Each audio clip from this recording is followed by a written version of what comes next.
네, 성도 여러분 안녕하십니까? 코로나 시대가 접어들면서 정상적인 찬양대를 하지 못한 지가 꽤 오래되는 것 같습니다. 또 그 반면에 때로는 가족 창도하고 독창도 하고 오늘처럼 여집사님들이 이렇게 특창을 하셨는데 제가 들어본 특창 중에 가장 아름다운 특창인 것 같습니다. 그래서 앞으로 이런 아름다운 찬양을 통해서 찬양대의 그 빈 공간을 또 다른 아름다운 찬양으로 채워나가는 아름다운 시간들이 되시기를 간절히 바랍니다. 오늘 저는 히브리서 3장 14절에 있는 말씀을 가지고 끝까지 견고히 잡으라 하는 제목으로 함께 은혜를 나누겠습니다. 현대는 기다림의 미학이 부족한 시대입니다. 무엇이든지 빠르게 급하게 남보다 먼저라는 생각이 우리 삶을 지배하고 있습니다. 그래서 견디고 참고 인내하고 양보한다는 것은 현대인들에게는 맞지 않는 삶의 방식이 되어가고 있습니다. 그래서 디모데는 지금의 세상을 내다보면서 이미 2000년 전에 말세의 특징 가운데 조급함이 있을 것이다 라고 그렇게 기록을 하고 있습니다. 그런데 크고 작은 다툼의 원인은 아주 사소한 이기심 때문인 것을 우리는 알 수 있고 또 곳곳에서 벌어지는 참 많은 불협화음의 소리도 참지 못하고 또 인내하지 못하는 이유들이 싸움과 분노를 일으키고 있는 것을 우리는 보게 됩니다. 성질 급한 지금의 세태를 잘 대변해 주는 것이 특별히 우리나라는 음식 문화입니다. 기다리기 싫어하는 사람들이 만들어낸 걸작품 가운데 최고의 걸작품은 컵라면입니다. 이름하여 3분 라면이라고 하는데, 그런데 재미있는 연구 결과가 있는데 대부분의 사람들은 컵라면의 면이 익는 3분 동안 뚜껑을 3번 이상 열어보고, 그리고 10명 중에 8명은 결국은 익지 않은 라면을 먹는다는 사실입니다. 아마 여기에도 그런 분들 많을 거예요. 참 재미있는 시대에 살고 있고, 그리고 그런 시대에 살고 있습니다. 그렇기 때문에 말세가 되면 될수록 예수님과 교회는 인기가 없어질는지 모르겠습니다. 그 이유는 세상은 빨리를 외치고 또 과정보다는 동기보다는 결과를 중요시하는 것이 세상이지만 기독교는, 그리고 예수님은 인내와 기다림을 말하고 결과도 중요하지만 과정과 동기도 더 중요시 여기기 때문에 그렇다는 사실입니다. 그래서 영국의 목사요 시인인 조지 허버트라고 하는 목사님은 이런 얘기를 하죠. 목마를 때마다 물독으로 가지 마라. 그런 세상의 조급함을 지적하고 있습니다.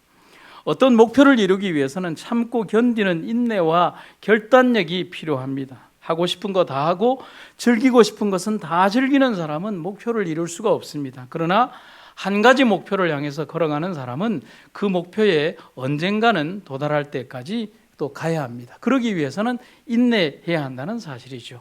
토끼와 거북이의 경기에서 결국은 이기는 승자는 거북이가 된 것은 어떤 승부에 목마른 것이 아니라 자기가 하고자 하는 일에 끊임없이 성실하게 매달린 자가 성공한다는 사실을 보여주는 교훈인 것입니다. 그러면 우리 그리스도인에게도 분명한 목표가 있습니다.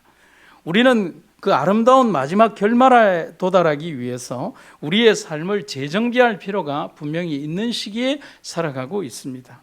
사도 바울은 오늘 우리에게 21세기를 살아가는 현대의 그리스도인들에게 말하고 있습니다. 인내하는 신앙을 가지라고 말입니다. 참고 견디는 신앙을 가지라고 말입니다. 좀 확실한 신앙을 가지라고 말입니다. 수없이 많은 사람들이 예수를 믿었지만 고속도로의 휴게소처럼 한번 휙 들렀다가 지나가 버리는 사람들이 너무나 많습니다. 그래서 바울은 우리에게 우리가 시작할 때의 확실한 것을 끝까지 건고히 잡으라고 권면하고 있습니다.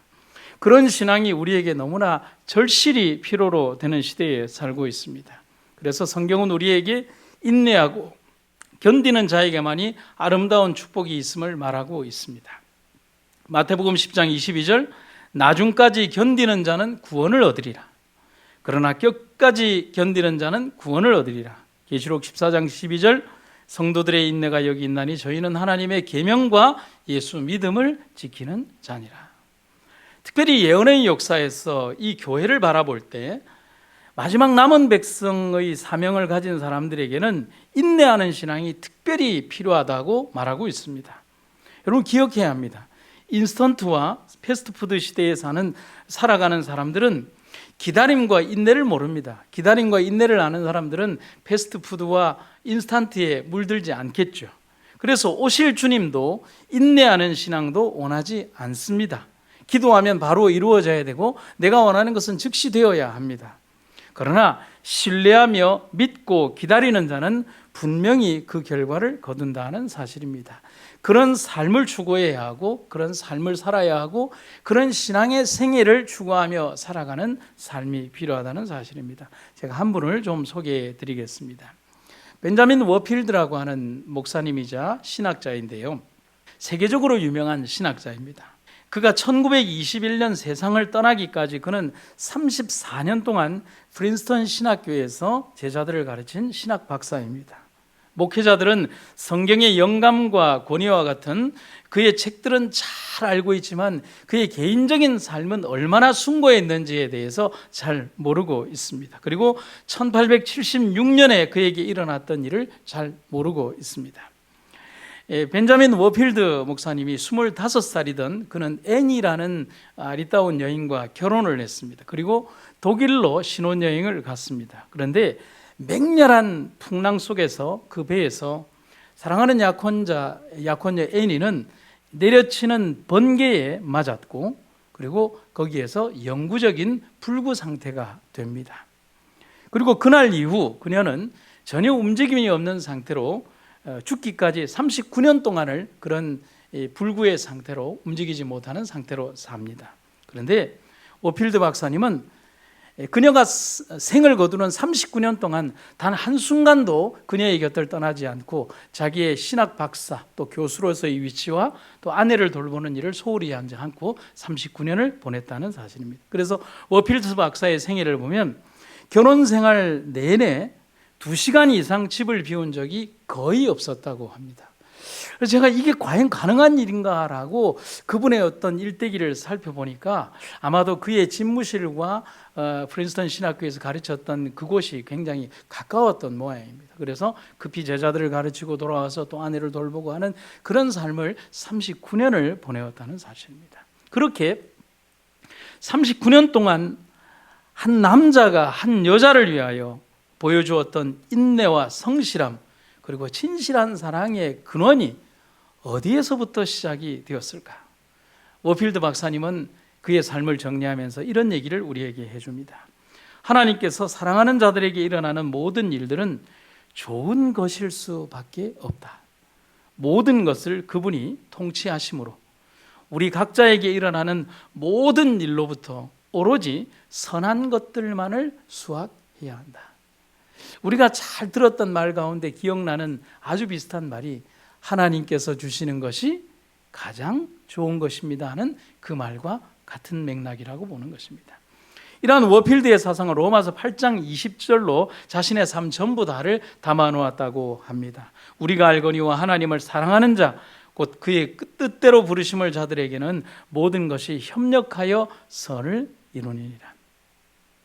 한 남편의 39년간의 한 여인을 향한 인내는 사랑이 없이는 절대로 불가능합니다.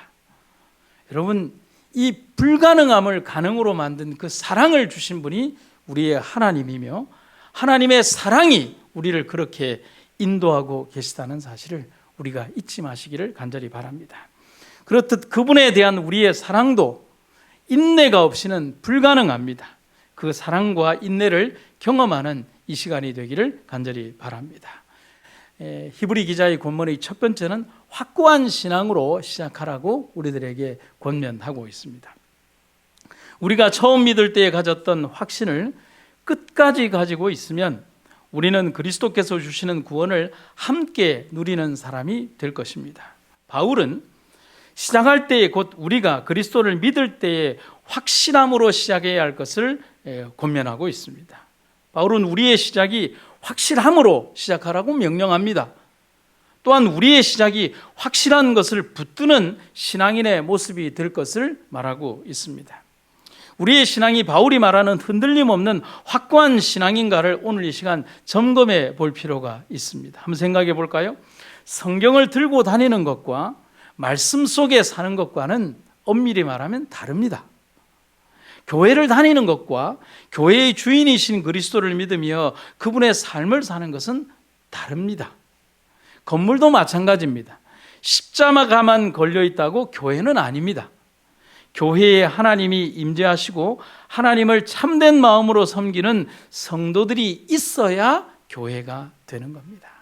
공감하십니까? 그래서 계시록 14장 12절에는 참된 교회와 남은 성도의 모습을 이렇게 표현하고 있습니다. 성도들의 인내가 여기 있나니 저희는 하나님의 계명과 예수 믿음을 지키는 자니라. 하나님의 거룩한 말씀과 계명대로 살아가기 때문에 그들은 비록 핍박과 환난을 당하지만 끝까지 견디는 신앙을 하는 것입니다. 살이 찢기고 불에 타고 그리고 가족들로부터 떨어짐을 당하는 참혹한 어려움을 당하지만 그래도 견디는 신앙을 그들은 해왔고 우리들에게 믿음의 유산으로 남겨준 것입니다. 바로 그 모습들이 우리의 모습이 되어야 하는 것입니다. 그래서 우리는 흔들림 없는 신앙을 위하여 우리는 어떻게 준비해야 할 것인가? 제가 두 인용문을 연이어서 읽어드리겠습니다.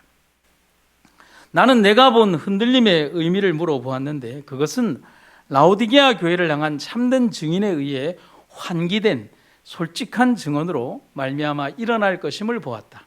이 기별은 그것을 받아들이는 자의 마음에 영향을 미칠 것이며 그로 하여금 표준을 높이게 할 것이요 순수한 진리를 쏟아놓게 할 것이다. 어떤 이들은 이 솔직한 증언을 받아들이지 않을 것이다. 그들은 이 증언을 반대하여 일어날 것인데 이것이 하나님의 백성들 사이에 흔들림을 야기시킬 것이다. 하나님의 백성들에게 흔들림이 있을 것이다. 흔들림은 증거된 진리를 뭐하는 데서? 거부하는 데서 생기는 결과로서 이루어지는 것이다. 우리가 이 두 증언의 말씀을 가만히 생각을 해보면 흔들림에 대한 경고의 기별은 외부, 곧 하나님을 믿지 않는 이들에 대한 경고가 아님을 볼 수가 있습니다. 내부, 곧 교회 안에 이르러 올 불신을 말하는 것입니다. 믿는다고 하지만 믿지 않는 이들, 믿음을 표방하고 있지만 껍데기만 믿음인 존재하는 사람들, 혹은 이름뿐인 재림신자들. 그런데 그 흔들림이 말씀의 반석에 서지 못할 때 다가온다라고 말을 하고 있습니다. 바울의 권면처럼 말씀 안에 확고해야만 마지막까지 견딜 수 있음을 설명합니다. 당연하죠. 오늘의 신앙인들은 마음속에 확실함이 없이 신앙을 하는 부초와 같은 신앙을 하는 이들이 너무나 많이 있습니다. 뜨겁게 타오르는 것 같지만 실제는 아니에요. 그래서 제가 이걸 어떻게 비유를 할까 생각을 하다가 한 가지 생각에 다다른 게 있습니다.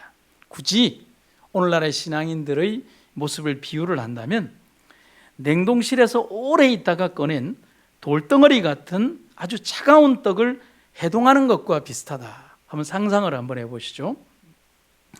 충분히 녹여서 전자레인지에 녹여서 먹을 만큼 따뜻해졌다고 생각하지만 실제 안에는 여전히 차가운 얼음 상태인 그런 떡, 여러분 경험하시죠? 여러분 그 맛을 기억하십니까? 그 느낌도 기억하시나요? 겉은 분명히 준비된 것 같지만 실제는 준비되지 않은 떡, 그게 실제 우리 신앙의 민낯이 아닐까를 생각해 보아야 하는 것입니다. 아무리 많은 세월이 지나도 변하지 않는 열기와 열정을 지닐 수 있는 마음과 그런 믿음만이 내 인생의 마지막 지점까지 우리를 구원하고 인도해 줄 수가 있습니다. 그래서 항상 생각하고 고민해야 할 것이 있습니다. 그것은 내가 과연 말씀 위에 서 있는가? 내 마음의 밭이 과연 열매 맺는 마음의 밭으로 준비되어 있는가를 고민해 봐야 한다는 사실입니다. 마태복음 13장에는 이 씨 뿌리는 비유에 대한 내용이 나옵니다. 한번 보시죠. 그런즉 씨 뿌리는 비유를 들으라. 아무나 천국 말씀을 듣고 깨닫지 못할 때는 악한 자가 와서 그 마음에 뿌리는 것을 빼앗나니 이는 곧 길가에 뿌리온 자요 돌밭에 뿌리웠다는 것은 말씀을 듣고 즉시 기쁨으로 받되 그 속에 뿌리가 없어 잠시 견디다가 말씀을 인하여 환난이나 핍박이 일어나는 때에는 곧 넘어지는 자요 가시떨기에 뿌리웠다는 것은 말씀을 들으나 세상의 염려와 재리의 유혹에 말씀이 막혀 결실치 못하는 자요, 좋은 땅에 뿌리웠다는 것은 말씀을 듣고 깨닫는 자니 결실하여 혹 100배, 혹 60배, 혹 30배가 되느니라 하시더라. 흔들림과 넘어짐의 가장 큰 원인은 말씀에 의지한 확고한 기반이 없기 때문에 그렇습니다. 길가에 뿌리워졌다거나 돌밭에 뿌리워졌다거나 그리고 가시떨기에 있는 곳에 뿌리워졌다고 말을 합니다. 비유를 통해서 우리에게 분명히 하시는 말씀은, 말씀이 분명히 뿌리 내리지 않는다면 우리의 마음을 흔드는 많은 유혹과 흔들림으로 인해서 열매 맺지 못할 것임을 경고하고 있습니다. 여러분, 뿌리 내리지 못하면 당연히 열매 맺지 못하는 것입니다. 그러기 위해서는 말씀의 씨앗이 심기어진 후 뿌리 내리고 자라고 성장해서 열매 맺을 수 있는 밭을, 우리 마음의 밭을 만들어야 한다고 말하고 있습니다. 그대가 나의 말을 듣는 것으로는 넉넉지 않다고 예수께서는 말씀하신다. 그대는 순종으로 그리스도의 말씀을 그대의 품성의 기초로 삼지 않으면 안 된다. 자아는 흐르는 모래에 지나지 않는다. 만일 그대가 인간의 이론과 창안 위에 그대의 집을 세운다면 그것은 무너질 것이다.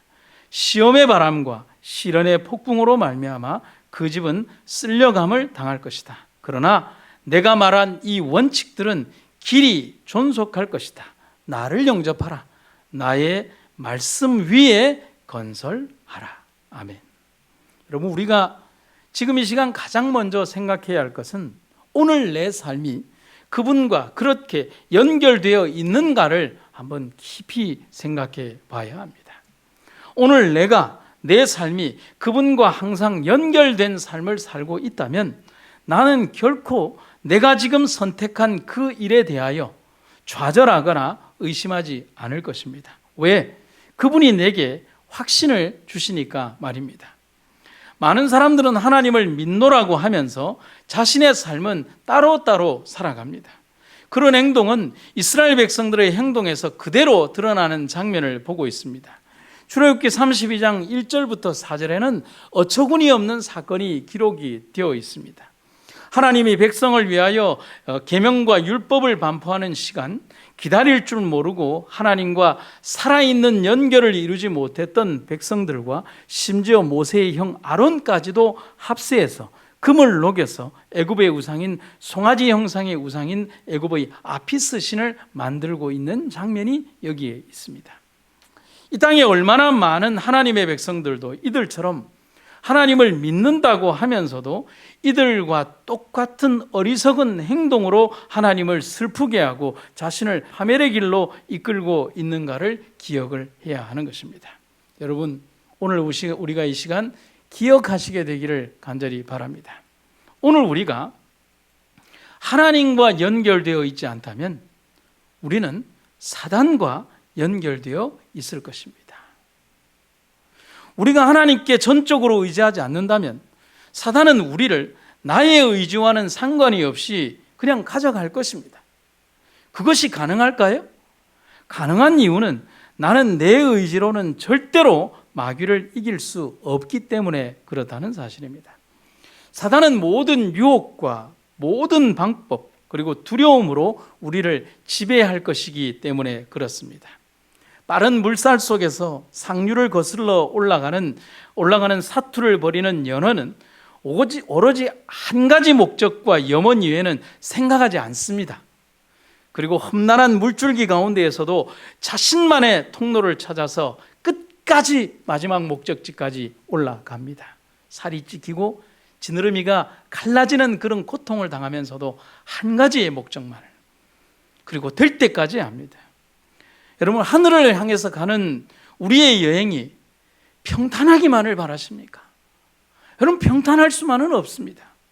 그러나 그 목표와 결과를 향해서 힘들고 어렵지만 이루기 위해서 우리는 하나님이 주신 비밀의 통로를 향해서 마지막 목적지, 그 마지막 장소까지 우리가 올라가는 그런 선택과 결심의 행동을 우리가 보이기를 간절히 바라는 것입니다. 로마는 기원전 3세기부터 기원 후 2세기까지 500년 동안 중심도로 8만 킬로미터, 연결도로 7만 킬로미터, 합하면 무려 15만 킬로미터에 이르는 거미줄 같은 도로를 뚫어서 로마 제국 전체의 판도를 네트워크화했습니다. 그래서 서양의 학자들과 많은 사람들은 이런 얘기를 합니다. 모든 길은 어디로 통한다고요? 로마로 통한다. 그렇게 말을 하고 있습니다. 여러분, 이 비유처럼 설교자의 모든 설교는 그리스도로 이어져야 합니다. 저뿐만일까요? 그리스도인들의 모든 삶은 그리스도께로 향해야 합니다. 우리들 삶의 모든 생애의 목적은 그리스도로 이어져야 합니다. 그렇게 해야만 합니다. 어떤 주제를 가지고 목사가 설교를 해도, 어떤 성경절을 가지고 목사가 설교를 해도, 어떤 배경을 가지고 제가 설교를 하더라도 기별은 항상 그리스도가 중심이고 마지막이 되고 최고의 기별이 되어야 합니다. 마찬가지로 우리의 인생도 오직 그리스도만이 최고의 목적이고 방향이며 목표며 삶의 이유며 존재의 가치며 최고의 선택이며 마지막 결과가 되어야 합니다. 바울은 우리에게 그것을 말하고 있습니다. 아멘입니까? 두 번째는 끝까지 견고히 잡으라고 권면합니다. 끝까지 견고히 잡으면 그리스도와 함께 참여한 자가 되리라. 바울은 믿음의 선택으로 확고히 잡되 끝까지 견고히 잡는 자가 되라고 권고합니다. 기독교 역사에서 보면 믿음으로 마지막 순간까지 승리한 사람이 있는 반면에 한때는 대단한 믿음을 가졌지만 인생의 후반부에는 파멸의 길로 걸어간 사람들이 많이 있습니다. 그것은 우리 기독교 역사의 어떤 오래된 역사뿐만이 아니라 혹은 재림신앙의 어떤 오래된 역사뿐만이 아니라 우리가 살아가는 모든 신앙의 역사 속에서도 너무나 많은 그런 경험들을 우리는 보고 살아가고 있습니다. 우리는 한때 믿었던 사람으로 남을 것이 아니라 마지막 순간까지 변함없는 신앙인의 모습으로 남아야 합니다. 바울이 말하는 푸른 신앙, 상록수 신앙을 가져야 한다는 사실입니다. 주님이 오는 그 순간 의인의 부활, 첫째 부활에 참여하는 그런 사람으로 끝까지 남아있는 사람들이 되어야 합니다. 몇 가지 가슴 아픈 증언의 기별을 한 몇 가지 보도록 하겠습니다. 많은 사람들이 그리스도와 함께 살 수 있도록 그분과 하나가 되거나 세상에 대하여 죽지 않았음을 보여줄 것이다. 그리고 책임 있는 지위를 차지했던 사람들의 배교가 빈번하게 될 것이다. 열성을 다하여 진리를 전해온 목사들이라 할지라도 배교하여 원수의 편에 가담할 수 있다. 그렇다고 하여 하나님의 진리가 거짓으로 바뀌는가? 사도는 그러나 하나님의 견고한 터는 섰으니 라고 말한다. 인간의 믿음과 감정은 변할지 모르나 하나님의 진리는 결코 변하지 않는다. 셋째 천사의 기별이 울려 퍼지고 있다. 그것은 전혀 오류가 없는 것이다. 배교로 향하는 첫 단계. 한 가지 사실은 분명하다. 사단의 깃발 아래 서는 제7일 안식일 예수 재림교인들은 먼저 하나님의 영의 증언들에 나타난 경고와 책망을 믿는 그들의 믿음을 버리게 될 것이다. 어떤 사람들이요? 사단의 깃발 아래 서는 재림교인들이 그렇다는 사실입니다. 바울은 오늘 우리들에게 권고하는 본문에서 끝을 말하고 있습니다. 여기서 바울이 말하는 끝이란 개인적인 죽음을 맞이하는 나의 삶의 끝을 말합니다. 또한 더 넓게는 세상의 종말의 때를 말한다라고 할 수가 있습니다. 재림의 때를 말하는 것이죠. 신학자 칼바르트는 그에 져서 복음주의 신학 입문이라고 하는 거기에서 신학, 즉 하나님의 말씀을 진정성 있게 대하는 신앙적 태도를 위협하는 요소에 대해서 세 가지로 언급합니다. 그 세 가지가 뭐냐? 고독, 의심, 시험이라고 말을 합니다. 그런데 이 세 가지는 현실을 직면하려는 사람이라면 아무리 피하고 싶어도 우리 삶에서 피하기 어려운 세 가지 문제가 고독, 의심, 시험이라는 것입니다. 예수님도 마지막 순간인 십자가에 달렸을 때 이 모든 것을 그대로 경험하셨습니다. 그 절체절명의 순간에 그는 하나님 왜 나를 버리십니까? 라고 외쳤습니다. 그래서 칼 바르트는 우리에게 이렇게 권고합니다. 신학이 고독, 의심, 시험에 의하여 위협받을 때 우리의 해결책은 참고 견디라는 것입니다. 너무나 간단하지만 너무나 확고부동한 하나님의 말씀 그대로를 신학자는 우리에게 권면하고 있습니다. 그의 말은 오늘 마태가 주는 충고와 맥을 같이 하고 있습니다. 피곤하고 골치 아픈 현실을 피하지 말고 끝까지 견디는 것입니다. 인간이라면 누구나 죽을 수밖에 없다는 사실을 피하지 말고 직면해야 하는 것처럼 말입니다. 그런 삶을 살기 위해서는 견고히 잡는 믿음의 선택 외에는 방법이 없습니다. 하늘이 무너질까 두려워하는 사람, 천정이 무너질까 두려워하는 사람, 땅이 무너질까 두려워하는 사람, 내 자신의 삶이 언제 끝날까 두려워하는 사람, 보화를 붙들고 이게 내게서 사라질까를 두려워하는 모든 사람들에게 근심은 사라지지 않습니다. 하지만 하나님만을 견고히 믿고 끝까지 믿고 확실하게 믿는 사람에게 있어서는 모든 두려움과 그 두려움의 그 공포를 이기는 힘이 우리들의 삶에 존재하게 된다는 사실입니다. 이 땅의 순교자들은 그렇게 살아왔습니다. 그래서 하나님을 견고히 붙잡는다는 것은 이 두 가지를 포함을 하는데, 첫째, 죄의 유혹에 넘어가지 않는다는 것을 포함합니다. 두 번째는 하나님을 굳세게 믿는다는 것이 포함되어 있습니다. 여러분 공감하십니까? 바울은 왜 이런 이야기를 하고 있을까요? 그것은 바울이 인간인 우리가 가지고 있는 연약성과 치명적 약점을 너무도 잘 알고 있었기 때문에 그런 이야기를 하고 있는 것입니다. 대부분의 성도들은 신앙을 받아들이고 신앙의 연수가 쌓여가면 나무처럼 믿음으로 굳건해지는 것이 아니라 신앙적으로 나태해지고 교만해지는 것이 일반적인 현상입니다. 그래서 대다수의 그리스도인들은 치명적인 고질병을 안고 살아가는데, 그것은 처음의 열정과 믿음을 잊어버리는 영적 건망증이라는 질병을 지니고 살아간다는 것입니다. 그것에 대해서는 이미 사도 요한에 대해서 기록이 되어 있습니다. 그러나 너를 책망할 것이 있으니 너는 너의 처음 사랑을 버렸다. 영적 건망증에 사로잡힌 것입니다. 초대교회를 상징하는 에베소 교회에 보낸 편지에서 하나님은 그 교회가 가진 치명적 질병이 바로 처음 사랑을 버리고 변질되었다라고 지적하고 있습니다. 에베소 교회만 그럴까요? 오늘 우리의 삶은 안 그럴까요? 바울은 우리의 손에 쥐어진 복음의 참된 기별을 그래서 절대로 놓지 말고 잊어버리지 말라고 권면하고 있습니다. 그래서 히브리인들에게 보낸 편지에서 바울은 그리스도인 신자들에게 전하고자 하는 기별을 이 네 가지로 히브리서에서 담아두고 있습니다. 첫 번째, 무관심. 히브리 2장 1절의 본문의 표현 속에 있는 흘러 떠내려 간다고 표현한 영적 태만에 대해서 경고하고 있습니다. 두 번째, 불신앙의 위험으로 가나안에 들어가지 못한 이스라엘 백성들의 태도가 오늘날 그리스도인들에게 그대로 있다라고 경고하고 있습니다. 세 번째, 그로 인한 불순종의 위험이 그리스도인들에게 있다고 얘기를 합니다. 네 번째는 예수 그리스도 그 아들 안에 나타난 하나님의 계시를 거역하는 것이 오늘날 이 땅의 그리스도인들에게 존재한다고 말을 합니다. 이런 치명적인 영적 질병을 이기고 타개할 수 있는 유일의 방법은 변함없으신 하나님을 믿을 때 그 첫 마음을 그대로 가지고 굳건하게 붙드는 것밖에 없다는 사실입니다. 어떻게 해요? 야복강가의 야곱처럼 말입니다. 여러분, 붙드는 것에는 신학적 재능이나 지식이나 지위가 필요 없습니다.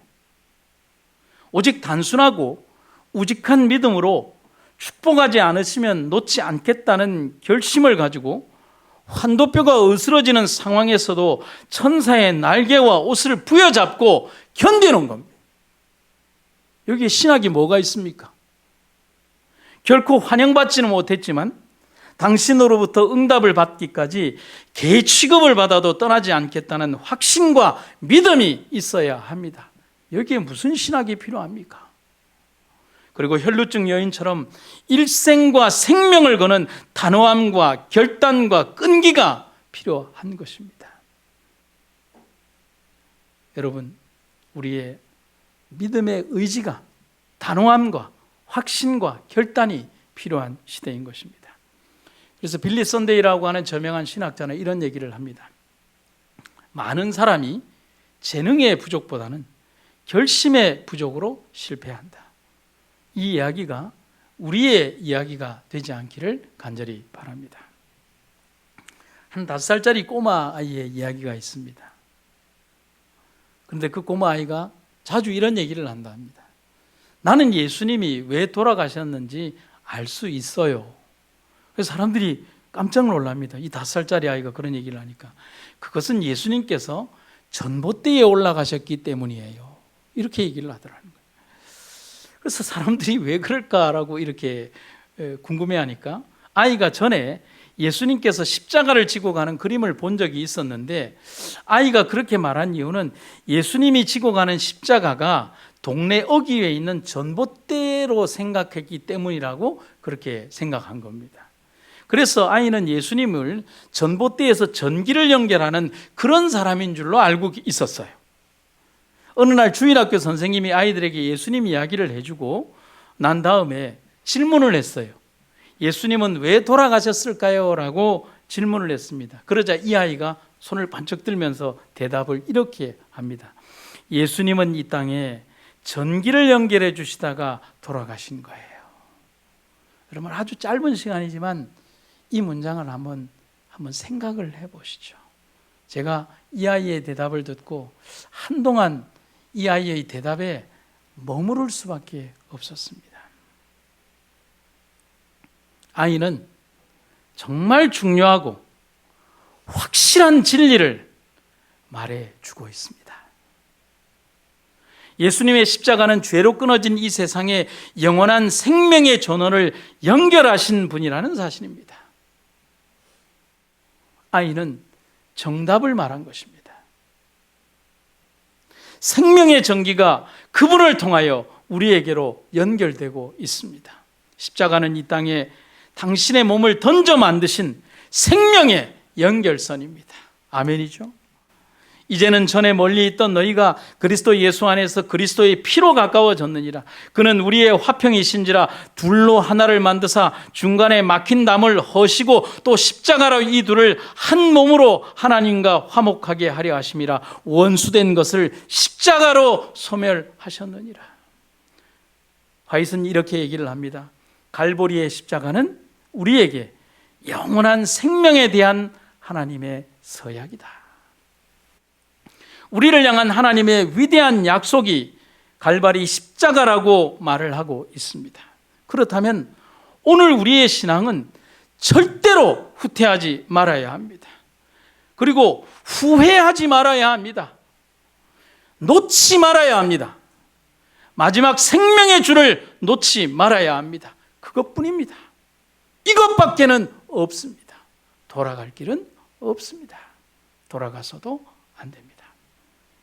오늘 제가 한 분을 소개해 드리고자 합니다. 여러분, 제가 약 한 달여 좀 전에 우연한 기회에 유튜브에 떠도는 찬송곡 하나를 접하게 되었습니다.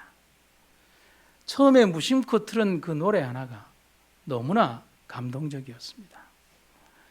처음에는 음악의 선율 때문에 좋아했고 그 다음에는 가사 때문이었습니다. 그런데 그렇게 며칠을 듣다가 문득 이 노래가 과연 누구의 작품일까, 누구의 시일까를 생각하고 찾아보기 시작했습니다. 그리고 굉장히 많이 놀라게 되었습니다. 제가 듣고 있는 그 찬송의 시를 쓰신 분은 2차 대전 당시에 독일인으로서 선한 양심의 행동을 따라 히틀러에 저항을 하다가 처형당한 젊은 목사이신 디트리히 본 헤퍼라고 하는 독일의 양심이라고 하는 목사님이었기 때문입니다.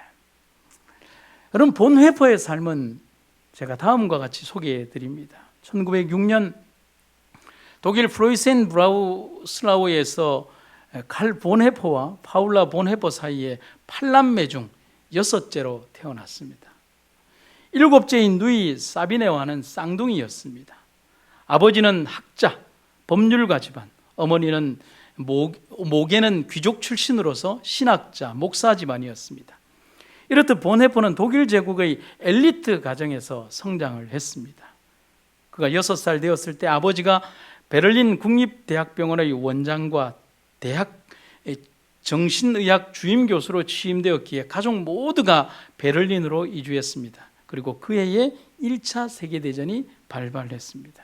그리고 그가 16살이 되었을 때 그는 음악과 종교에 굉장히 많은 관심을 가졌고 결국 그는 신학의 길을 가겠다고 결심을 하게 됩니다. 21살, 20대 초반에 그는 박사학위를 땄고 20대 중반에 교수 자격을 얻을 정도로 그는 비범한 청년이었습니다. 그런데 1940년대 독일과 유럽은 대륙 전체가 나치즘으로 물들던 암울한 시기였습니다. 본헤퍼는 바로 그 당시 풍부한 명문가에서 태어나 풍족한 교육을 받으며 부족함 없이 청년기를 보낸 저명한 신학자였습니다. 하지만 본헤퍼는 히틀러가 이끄는 나치가 정권을 잡은 이후에도 정부의 비판적인 설교를 하기를 두려워하지 않는 독일의 양심이었습니다.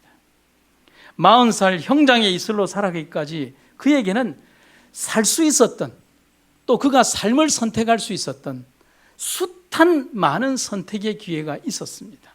하지만 일제강점기에 조선의 많은 기독교인들과 목사들이 신사참배에 타협했듯이 그 당시 독일의 목사들도 나치에 협력하고 일신의 영광을 쫓은 이들이 있었습니다. 그들은 자기들 마음대로 성경의 교리를 찢고 오리고 갖다 붙이면서 나치와 총통 히틀러를 지지했고, 이렇게 하는 그들의 행동이 하나님의 뜻과 어긋나지 않는다고 뻔뻔하게 궤변을 펼쳤습니다. 본헤퍼는 나치에 저항하며 세워진 고백교회와 함께 그들과 함께 레지스탕스 활동을 시작하게 됩니다. 그래서 본헤퍼를 소개할 때 목사, 그 다음에 신학자, 순교자, 그리고 스파이라고 하는 표현이 드는 이유가 거기에 있습니다. 하지만 1944년 히틀러 암살 시도가 실패로 끝이 나고 맙니다. 히틀러는 이 음모에 정보부가 연관되었음을 알아내고 많은 저항자들을 적발했으며 본헤퍼도 거기에 적발이 되어서 집단 수용소로 이송이 됩니다. 그때가 7월 20일이었습니다. 1945년 나치 군법에 의해서 사형 선고를 받고 4월 8일 이른 아침에 저항에 참여한 그의 가족 3명을 포함한 5,000명의 사람들과 함께 교수형을 당하게 됩니다. 그리고 3주 후에 히틀러는 자살을 합니다. 그리고 5월 8일에 독일은 항복을 합니다. 그리고 사후 50년이 지나서야 베를린의 한 법정에서 독일의 양심 본헤퍼는 그제서야 복권됩니다. 복권 판결의 이유는 결코 국가를 위태롭게 한 적이 없고 오히려 나치의 폐해로부터 국가와 국민을 구출한 인물이라고 복권의 이유가 설명이 됩니다. 오늘 제가 소개하는 선한 능력으로라고 하는 찬송은 본헤퍼 목사님이 교수형을 당하기 얼마 전 그의 약혼자인 마리아에게 보내는 마지막 편지이자 성탄절 시입니다. 그에게 그 편지에 독일의 음악가가 편지에 시를 음악을 붙인 것입니다.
그 한창 활동을 할 당시에 본회포 목사님은 이미 지인들과 친구들, 가족들에게 내가 40살 이상을 살지 못할 것이다 라고 이야기를 자주 했다고 합니다. 그의 말처럼 그는 40살 그 해에 형장의 이슬로 사라지면서도 그가 마지막으로 남긴 그 글에서 하나님의 선한 능력에 대해서, 변하지 않는 능력에 대해서 이렇게 기록을 하고 있습니다. 그 선한 님이 우리를 감싸시니 믿음으로 일어날 일 기대하네. 주 언제나 우리 함께 계셔 오 하루 또 하루가 늘 새롭다. 유혹이 그대를 엄습할 때, 근심과 걱정이 그대를 둘러쌀 때, 좌절당하고 낙심되어 절망 상태에 빠지고자 할 때 예수님을 바라보라. 그리하면 그대를 둘러싸고 있는 어두움이 그분께서 임재하시는 밝은 빛에 의하여 사라지고 말 것이다. 죄가 그대의 심령을 지배하려고 싸우고 양심을 무겁게 할 때 구주를 바라보라. 그분의 은혜는 죄를 정복하기에 넉넉하다. 불안으로 떨릴 때 감사한 마음으로 그분께 돌아가라. 그대 앞에 놓여있는 소망을 굳게 붙잡으라. 그리스도께서는 그대를 당신의 가족으로 입적시키고자 기다리고 계신다. 그분의 능력은 그대의 연약함을 도와줄 것이다. 그분께서는 그대를 한 걸음씩 인도하실 것이다. 그대의 손으로 그분의 손을 잡으라. 그리하여 그분께서 그대를 인도하게 하라. 내가 붙들어서가 아닙니다. 붙들고 계시는 그분이 있기에 내가 존재하며 내가 그분을 붙들 수가 있습니다. 하지만 그래도 이 연약함으로 우리는 끝까지 붙들어야 합니다. 하나님은 우리의 이 연약한 힘에 붙들리기를 원하고 계십니다. 우리의 삶이 마지막 가는 그 순간까지 주님을 끝까지 붙드는, 확고함으로 붙드는 여러분과 제가 되기를 주의 이름으로 축원합니다.